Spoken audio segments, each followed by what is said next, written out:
आज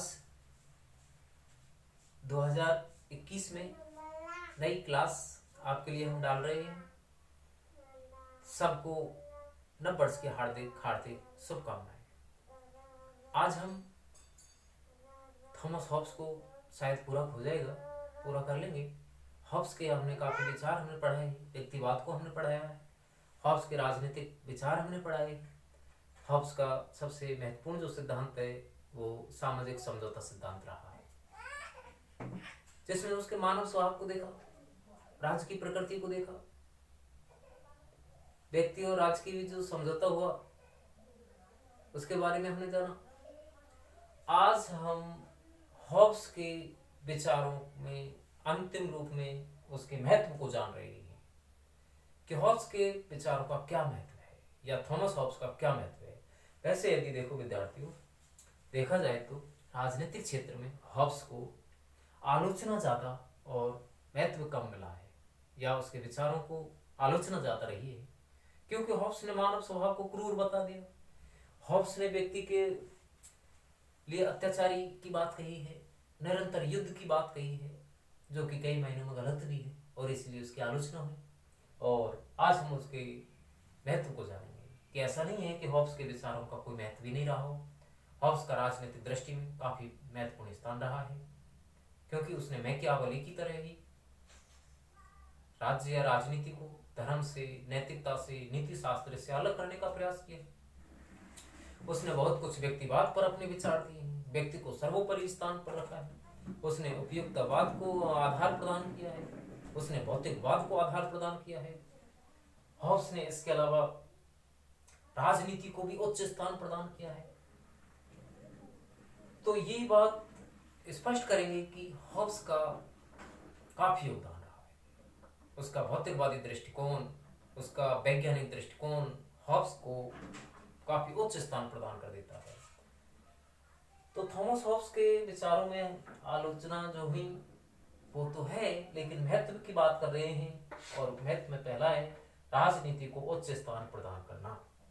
तो Thomas Hobbes एक ऐसा विचारक रहा है जिसने राजनीति को न सिर्फ धर्म और नीति से पृथक किया, विद्यार्थियों ध्यान से सुना, जिसने राजनीति को न केवल धर्म से, नीति शास्त्र से या नैतिकता से पृथक किया, बल्कि राजनीति को एक स्वतंत्र और संप्रभु और सर्वोच्च स्थान भी प्रदान किया है। तो राजनीति को एक स्वतंत्र स्थान पर लाने का जो श्रेय दिया जा रहा है वो बहुत कुछ हॉब्स को दिया जा रहा है, और इसलिए हॉब्स का काफी योगदान राजनीति में रहा है कि उसने राजनीति को स्वतंत्र बनाया और एक उच्च स्तर पर उसको स्थान दिया है।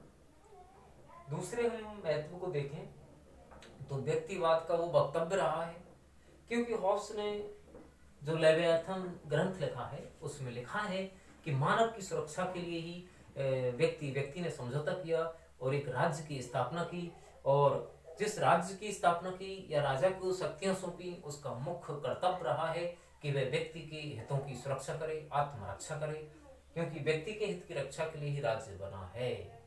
तो उसने व्यक्ति को उच्च स्थान पर रखा है, व्यक्तिवाद का वो प्रतिपादन किया है। तभी तो हॉब्स ने ये कह दिया है कि यदि राज्य या सरकार व्यक्ति की सुरक्षा नहीं कर पाती है या व्यक्ति के जीवन की सुरक्षा नहीं कर पाती है तो व्यक्ति राज्य के विरुद्ध भी विद्रोह कर सकता है। तो ये बात स्पष्ट कर रही है कि हॉब्स ने व्यक्ति को साध्य माना है और राज्य को एक साधन माना है।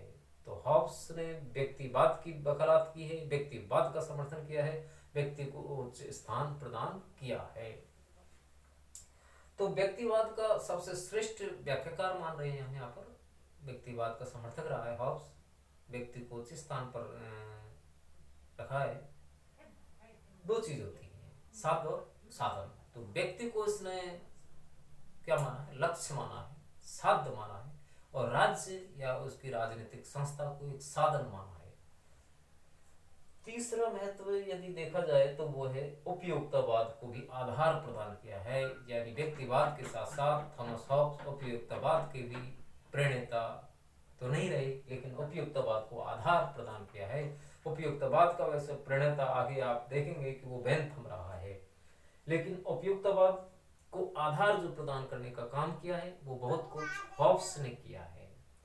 वो इसलिए किया है क्योंकि इसका जो दृष्टिकोण है, पूरा जो राजनीतिक दर्शन है वो व्यक्तिवाद पर आधारित है और उपयुक्तवादी विचारधारा व्यक्तिवाद पर टिकी हुई है, क्योंकि इसमें व्यक्ति के लिए ही आधार बताया गया है कि व्यक्ति सब कुछ है। तो इसमें व्यक्ति को सब कुछ माना गया है। जो उपयुक्तवाद का जो आधार बिंदु है वो है अधिकतम व्यक्तियों का अधिकतम सुख। तो इसमें व्यक्ति की बात कही गई है, क्योंकि उपयुक्तवाद में जो व्यक्ति के लिए बात है और इसमें व्यक्ति के लिए राज्य बना है, व्यक्ति के लिए संस्थाएं बनी है, व्यक्ति की हित की बात को देख करके ही हॉब्स व्यक्ति को राज्य के विरुद्ध विद्रोह का अधिकार दे रहा है। तो ये बात स्पष्ट कर रही है कि हॉब्स ने व्यक्ति को सर्वोच्च स्थान पर रखा है और व्यक्ति को सर्वोच्च स्थान पर रखने के कारण उसको हम उपयुक्तवाद का आधार प्रदान कर रहे हैं या उपयुक्तवाद का उसने आधार माना है। आगे है कि राज्य की उत्पत्ति के सिद्धांत का अभिनवीकरण किया है। कहने का मतलब ये है कि हॉब्स ने राज्य की उत्पत्ति के जो सिद्धांत का नवीनीकरण किया है या नए सिरे से बताया है कि राज्य का उदय कैसे हुआ। अर्थात हॉब्स ने अपने से पूर्व के जितने भी विचारक रहे जिन्होंने ये कहा कि राज्य का उदय तो ईश्वरीय शक्ति से हुआ है, राज्य ईश्वर की देन है, राज्य का उदय एक तरीका से काल्पनिक है, ऐसा कहकर के उन्होंने राज्य को ईश्वरीय मान लिया है, एक तरीका से पैतृक चीज मान लिया है। ये मान लिया है कि राज्य का उदय रक्त संबंध से हुआ है, रक्त की बात कही। किसी ने कहा है कि राज्य का उदय देवी उत्पत्ति से हुआ है, देवी ईश्वरीय कृपा से हुआ है। ऐसा कहकर के बहुत सारे विचार उस समय प्रचलित थे, लेकिन हॉब्स ही पहला व्यक्ति रहा जिसने बताया कि राज्य का उदय व्यक्ति ने अपने विवेक से किया, अपनी बुद्धि से किया। तो राज्य को उसने क्या माना है? कृत्रिम संस्था माना है कि राज्य की उत्पत्ति व्यक्ति ने अपने विवेक से की है, व्यक्ति ने अपनी सुरक्षा के लिए की है। तो राज्य ईश्वर कृत नहीं है, कैसा है? मानव कृत है। राज्य का निर्माण मानव ने अपनी हितों की या आत्मरक्षा के लिए किया है, हितों की सुरक्षा के लिए, अपनी आत्मरक्षा के लिए राज्य बनाया है।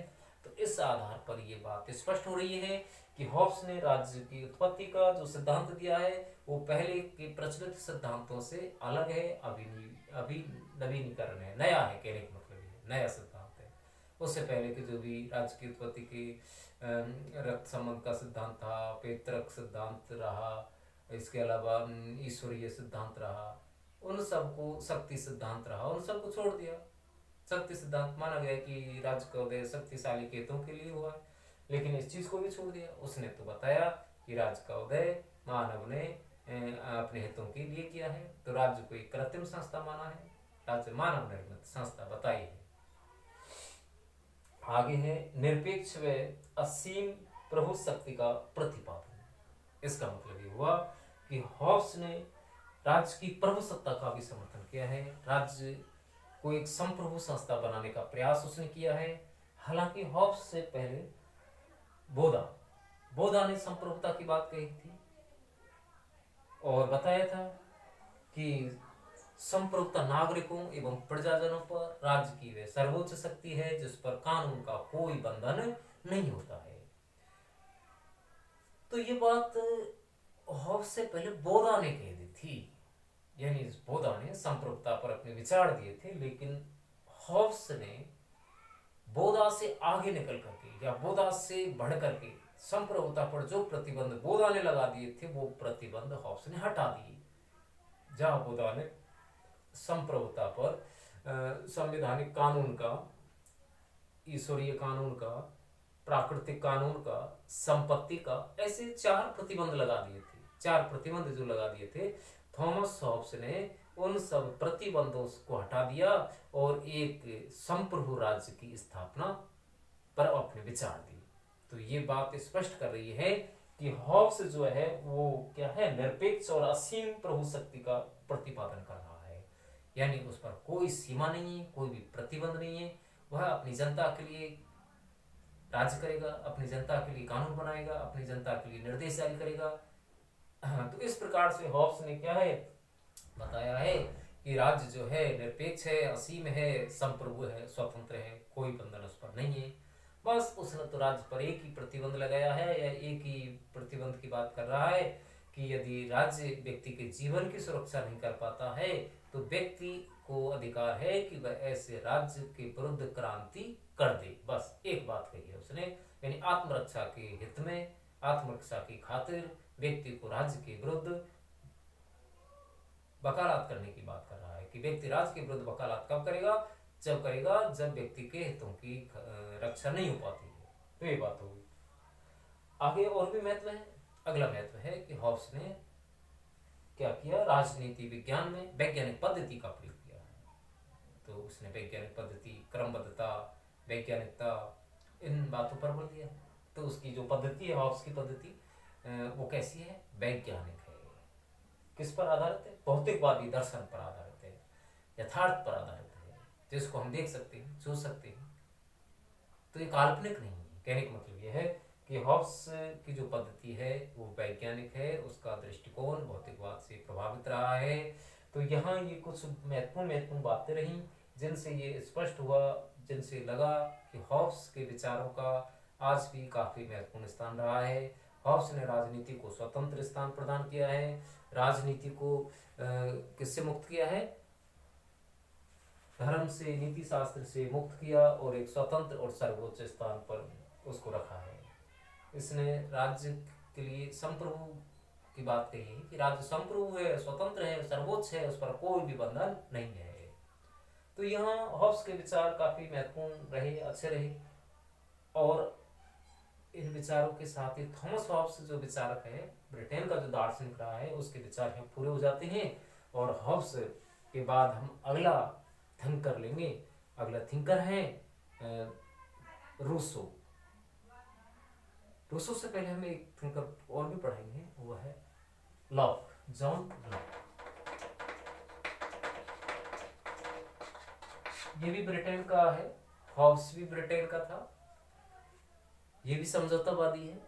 तो आगे की वीडियो में हम लॉक पर विचार करेंगे, जॉन लॉक के विचारों को जानेंगे, उसके राजनीतिक विचार भी देखेंगे, समझौता सिद्धांत भी देखेंगे। धन्यवाद।